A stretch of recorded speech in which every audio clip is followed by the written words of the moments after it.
जब मैंने मतलब आई व्हेन आई डिसाइडेड कि मुझे कश्मीर से बाहर जाके खेलना है, क्योंकि कश्मीर में वो अपॉर्चुनिटीज़, वो कंपटीशंस नहीं मिलते थे यहाँ पे बच्चों के। No doubt I started my own academy for girls. क्यों? ताकि जो यहाँ के पेरेंट्स थे तब, उनको एक एक फियर होता था कि नहीं, हम अपनी बच्चियों को मेल कोच से ट्रेन नहीं कराना चाहते। If you want us to send our girls to the ground, हमें फीमेल कोच चाहिए। तो हमने खुद there was one more girl with me who had helped me worked on women's football। तो हमने सोचा कि चलो हम ही वो लाइसेंस कर लेते हैं, ताकि हमें भी नॉलेज मिल जाए फुटबॉल की कि आगे जाकर हमारे लिए क्या स्कोप है फुटबॉल में। We decided to do licence in coaching. हमने कोचिंग के लाइसेंस करे एंड देन वी डिसाइडेड कि चलो ठीक है, अभी लड़कियां आ रही है and we should support them. But मेरा वो बचपन से ही एम था कि मुझे प्लेयर बनना है। I don't want to become a coach. मैं पहले किसी एक लेवल पे खेलना चाहती थी, खुद को रिप्रेजेंट करना चाहती थी कि मैं कहाँ से हूँ and how much hard work I have done for my game. तो जब मैं पहली बार अपना प्रोफेशनल मैच खेली हूँ, no doubt it was not जो मेरी एक्सपेक्टेशंस थी वैसा नहीं हुआ। बट मुझे एक सीख मिली उस अपने पहले प्रोफेशनल मैच से भी कि हिम्मत नहीं हारनी चाहिए और अपना कॉन्फिडेंस हमेशा हाई रखना चाहिए। एंड मेरे डैड ने मेरी गेम कभी नहीं देखी थी। लिटरली उन्होंने मुझे बहुत टाइम तक डिसोन भी कर दिया था कि नहीं, अब हमसे नहीं होगा, हम नहीं सपोर्ट कर सकते। बट जब उन्होंने पहली बार मुझे खेलते हुए देखा, ही लिटरली क्राइड। उन्होंने इतना रोया है ग्राउंड पे। और मुंबई में तब बरसात का मौसम था, पूरा कीचड़ कीचड़ हो रखी थी मैं। And he hugged me like that, कि वो बोला कि मुझे नहीं पता था कि तुम इतनी मेहनत करती हो, और या तुम इतना अच्छा खेलती हो, तुम इतना अच्छा आगे जा चुकी हो, तो मेरा अब कोई हक नहीं बनता कि मैं तुम्हें रोकूं। दैट वाज द, वो कहते हैं ना, एक बिगेस्ट अचीवमेंट। मेडल्स डेफिनेटली आप हार्ड वर्क करोगे आपको मेडल्स मिलेंगे, बट जब आपको फैमिली का वो सपोर्ट मिल जाता है ना, जिसकी आपको ज़रूरत होती है, वो किसी मेडल से कम नहीं होता। तो मेरे लिए वो सबसे वो स्पेशल मोमेंट भी था और मेरे लिए वो प्राउड मोमेंट भी था कि मेरे डैड ने मेरी जो मेहनत है वो रिकॉग्नाइज कर ली है। लोग तो करते ही है, but when your family recognise कि हाँ, बच्ची मेहनत करी है और उसने अपना नाम खुद बनाया है, तो वी शुड सपोर्ट हर। तो वो मेरे लिए बहुत बड़ी बात थी। और जब मैंने अपनी प्रोफेशनल गेम में पहला मेडल जीता, ट्रस्ट मी, मैंने कभी इमेजिन नहीं किया था कि मैं वो लेवल पे इतने बड़े इंटरनेशनल प्लेयर्स के साथ कभी खेल पाऊंगी। बट अल्लाह ने साथ दिया, दुआएं थी और अपनी मेहनत थी, उस वजह से मैं वो कर पाई। लोगों, कश्मीर में ज़्यादातर लोग कपड़ों से जज करते हैं कि एक लड़की क्या पहन रही है, उसका कैरेक्टर, या वो वैसी ही लड़की होगी। बट नहीं, कपड़ों से हम किसी को जज नहीं कर सकते। और मैं बाहर तो वैसे नहीं घूमती, आई नो, मैं खुद रिलीजन को फॉलो करती हूँ। I am a Muslim girl. No doubt कि हमारे रिलीजन में रेस्ट्रिक्शंस है, बट हमारे रिलीजन में हमें बंद नहीं किया है कि आप ये कर ही नहीं सकते हो। हाँ, देर आर फ्यू गाइडलाइंस कि जो आपको फॉलो करने हैं, डेफिनेटली यू कैन प्ले। और सोसाइटी, माय नेबर्स, मैं ये तो डेफिनेटली बोलना चाहूँगी, मेरी सोसाइटी ने बाद में, बट मेरी जो नेबर्स है उन्होंने मुझे सबसे पहले सपोर्ट करना चालू किया था। वो बहुत प्राउड थे कि हमारे एरिया से कोई लड़की निकली है and she is doing really great. Even तो वो मेरे घर पे आके मेरे मॉम डैड को समझाते रहते थे कि आपकी बेटी बहुत अच्छा कर रही है, आपको सपोर्ट करना चाहिए। बट नो डाउट, अगर कुछ लोग अच्छा भी बोलते हैं तो कुछ लोग बुरा भी बोलते हैं। मेरे रिलेटिव्स, बहुत सारे ऐसे लोग थे जो मुझे नीचे खींचना चाहते थे कि ये लड़की कुछ नहीं कर सकती। बट वो ना, उन शायद मैं तो थैंकफुल हूँ उनके कि उन्होंने मुझे वो जिद पे लाया कि नहीं, अगर तुम लोग बोलते हो मैं वो नहीं कर सकती, मैं डेफिनेटली कर सकती हूँ और मैं वो आप लोगों को प्रूव करके दिखाऊंगी। सोसाइटी, जब मैं अपना जर्सी पैक करती थी, हमने बहुत स्ट्रगल देखा है ग्राउंड पे भी। इवन हमें चेंजिंग रूम नहीं होता था, हमें चेंज करने में भी डिफ़िकल्टीज़ होती थी। हम अपनी जर्सी, शॉर्ट्स वगैरह पूरा अंदर से पहन के जाते थे और ऊपर से अपना नॉर्मल जो हमारा T shirt, trouser, track suits होते थे वो डाल के जाते थे, ताकि वहाँ जाकर हमें चेंजिंग रूम की प्रॉब्लम ना हो। गर्मी में भी हम वैसे ही ट्रैवल करते थे, हम अंदर से ही पूरा स्टॉकिंग वगैरह, जर्सी वगैरह सब पहन के जाते थे।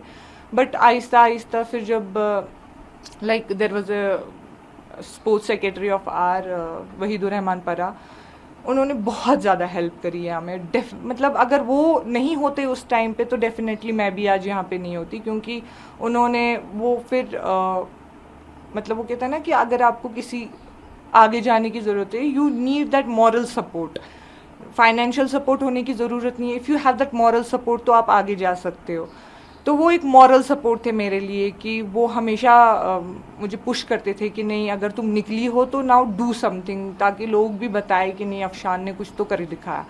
तो वो एक सपोर्ट था मेरे लिए। उन्होंने हर कदम पे, इवन दो मैंने जो उनको बोला कि सर एकेडमी में ये नहीं होता है, सर ये नहीं होता, ये नहीं होता है, he always used to say no worries, you will get it. और no doubt within no time हमें वो सारी चीज़ें मिल जाती थी। और रहा सवाल चेंजिंग रूम का, उनके आने से हमारी लाइफ में चेंजिंग रूम्स आए। हमने पहली बार चेंजिंग रूम देखे, हम चेंजिंग रूम में चेंज करते थे। तो आई ऑलवेज थैंक हिम कि उनकी वजह से लड़कियों का थोड़ा सा जो फुटबॉल जर्नी है, फुटबॉल जो उनकी लाइफ है वो थोड़ी इजी हो गई है। क्योंकि फैमिलीज़ यहाँ की थोड़ी अभी तो माशाल्लाह बहुत चेंज हो गई है। मैं अपने टाइम की बात करी, व्हेन आई स्टार्टेड, तब तो मतलब सड़क पे भी चलते थे तब भी टॉन्ट मिलते थे कि ये लड़की क्या ही कर लेगी, बेवकूफ़, लड़कों में जाके खेलती थी। क्योंकि लड़कियों का टीम नहीं था यहाँ पे, ना फुटबॉल एसोसिएशन की कोई टीम थी। तो मैं हमेशा लड़कों के साथ ही ट्रेन करती थी ताकि मैं खुद को बेहतर बना पाऊँ, क्योंकि लड़कों का लेवल लड़कियों के लेवल से डेफिनेटली बहुत अच्छा था। तो वो चीज़ था कि मुझे वो लड़के भी, मतलब बहुत सारे लड़के ऐसे थे जो सपोर्ट करते थे, और बहुत सारे लड़के ऐसे थे जो बोलते थे हमसे कुछ नहीं हो पाया, अब ये क्या कर लेंगे, हम कहीं नहीं पहुंच पाए तो ये क्या कर लेंगे। बट अल्लाह का साथ हो, आपकी मेहनत हो, तो यू विल डेफिनेटली। मैं हमेशा से या तो मिड में खेलना चाहती थी या तो डिफेंस में खेलना चाहती थी। बट जो मेरे कोच थे जिनका मैंने जिक्र किया, डार अब्दुल्ला, वो खुद ही गोलकीपर थे। और माशाल्लाह मेरी हाइट थोड़ी ज़्यादा अच्छी है, तो उनने बोला कीपर के लिए ये हाइट बेस्ट होती है, और अगर तुम कीपर बनोगी तुम बहुत आगे जाओगी।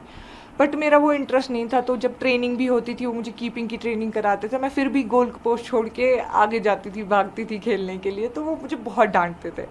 बट उन्होंने फिर मतलब हमारा एक कोर्स चल रहा था, there is one renowned footballer from Jammu and Kashmir, Sajid Yusuf Dar. उन्होंने हम मतलब वो कोर्स में बैठे थे, तो कोर्स ख़त्म हुआ, ही लेट मी सेट, उसने बोला बैठो, मैंने सुना तुम गोलकीपर ट्रेनिंग कर रही हो। तो मैं बोला जी सर। तो उन्होंने मुझे एक गोलकीपर का वीडियो दिखाया था, she was a US goalkeeper, hope solo. मतलब उसकी ट्रेनिंग वीडियोस देखकर, उसके मैच वीडियोस देखकर मैं इतनी इंस्पायर्ड हुई। दैट वाज द डे जब मैंने ठान लिया कि नहीं, अब तो मुझे कीपर ही बनना है। बिकॉज मुझे ऐसा लगता था keeper is the very easiest job football में, कि कीपर को कुछ ज़्यादा करना नहीं होता, खड़ा होता है गोल पोस्ट पे। बट मैंने एक्चुअली जब मैं उस चीज़ में उतरी एज अ गोल कीपर, तो फिर मुझे समझ आया एक तो रिस्कीएस्ट जॉब है गोलकीपर की, क्योंकि गोलकीपर की इंजरीज भी बहुत ज़्यादा होती है, और सबसे टफेस्ट जॉब है। क्योंकि अगर स्ट्राइकर 10 गोल करता है, 10 गोल छोड़ देता है और एक मार देता है ना, तो वो 10 की 10 गलतियाँ उसकी भूल जाती है। बट अगर हम 10 सेव करते हैं और एक गोल कंसीड करते हैं, तो वो 10 के 10 सेव्स कोई नहीं देखता कि हमने इतने अच्छे सेव दिए, बट वो एक गोल याद रह जाता है लोगों को। तो इस वजह से फिर मैंने डिसाइड किया कि नहीं, I will always become a goal keeper. और मैं अपनी हाइट का भी फ़ायदा उठाना चाहती थी, क्योंकि इंडियन वुमेन फुटबॉल वैसी हाइट नहीं थी किसी के पास, तो मैंने उस चीज़ का भी एडवांटेज उठाया। और बहुत सारी चीज़ें थी, जैसे मतलब एक अपॉर्चुनिटी तभी मिलती है जब आप एक प्लान के साथ चलो। तो मेरे कोच का ये कहना था कि हर एक स्ट्राइकर बनना चाहता है, हर एक मिडफील्डर बनना चाहता है, बट गोलकीपर कोई नहीं बनना चाहता।